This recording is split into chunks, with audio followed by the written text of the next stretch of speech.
All right, welcome to day 3 of this 7-day fasting journey. Brain fog is real. It's certainly real. I've definitely felt it last night and today, just a little hazy. I've found I'm not super hungry.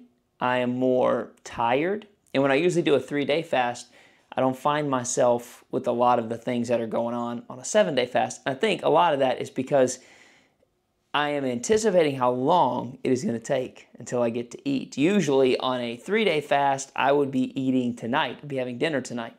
And I would kind of be jazzed or energetic about getting to dinner tonight. But on a 7-day fast, it's like, okay, Wednesday night's going to come and go, and you got to wait till Sunday. So that's a lot. That's a lot. But I wanted to share a little bit with you today. I told you each day I was going to talk about something relative to fasting benefits. And today I want to talk about fasting gives us a physical reset. Is the mental fog worth it?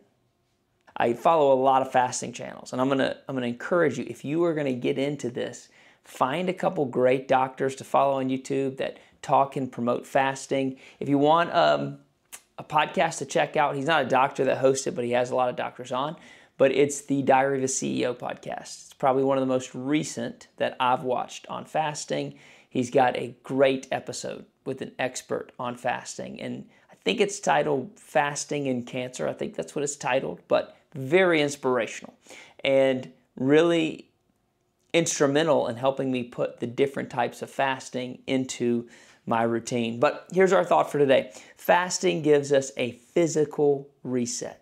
I took this snippet here from one of the fasting papers that I read. It says, the reset happens by initiating several cellular and metabolic changes, including stem cell regeneration, autophagy, which is cellular repair and recycle, improved insulin sensitivity, and a shift from glucose to fat-based fuel. That was kind of how they summed it up in one short paragraph. But what's happening is your body is usually processing food, but now it's cleaning up. Let me give you an analogy that this made me think of. It's kind of like if you were to have school, think of an elementary school, all day. If you had school all day, you got students in there, you got things going around, everybody's serving the students leave, let's say they were there for 12 hours. Now the janitorial staff, the administrators, everybody has 12 hours to clean the whole place up to get ready again for tomorrow. Well, what if you were having some late night snacks and then an early morning breakfast? Now you don't have school for 12 hours. Maybe now you have school for 14 hours or 16 hours. It's making the window to clean up and prepare smaller and smaller and smaller. Well, fasting is kind of like the cleanup crew. It's like the janitorial staff. In my mind, this is just one way it makes sense to me. And running an 8-hour school day then allows 16 hours to clean and prepare for the students to come back. So the students being there, the serving the students, is like your body's system serving digestion and processing your food. And then the cleanup, the janitorial staff, well, they're like the cleaners of the chairs and the floors and the tables, and the administrators preparing and the teachers getting ready so we could serve students again. Just a little bit of an analogy. I spend a lot of time at school because my wife is a teacher. So I had that little analogy while I was walking through school, just kind of hit me in my mind. If this thing was open all day, it would be so dirty. But the fact that they have time to clean and reset is very important. I think our body's digestion, I think the way that we put in these micro snacks throughout the day keeps us processing and holds us back from cleaning. But a few benefits here. It can reduce the risk of chronic disease. Fasting can reduce the risk of chronic disease by lowering inflammation and increasing cellular repair. Inflammation is something, we eat a lot of inflammatory foods. It's one thing as I've done my research I've noticed. There's a lot of inflammatory foods out there. Many times we eat a lot of processed foods, especially when we're on the go, when you got a fast-paced job. Think about it, if you're working in a restaurant and you're eating at work all the time, you're probably eating a lot of high inflammatory foods. So fasting can help lower our inflammation and enhance our cellular repair. The second benefit is it can enhance brain health.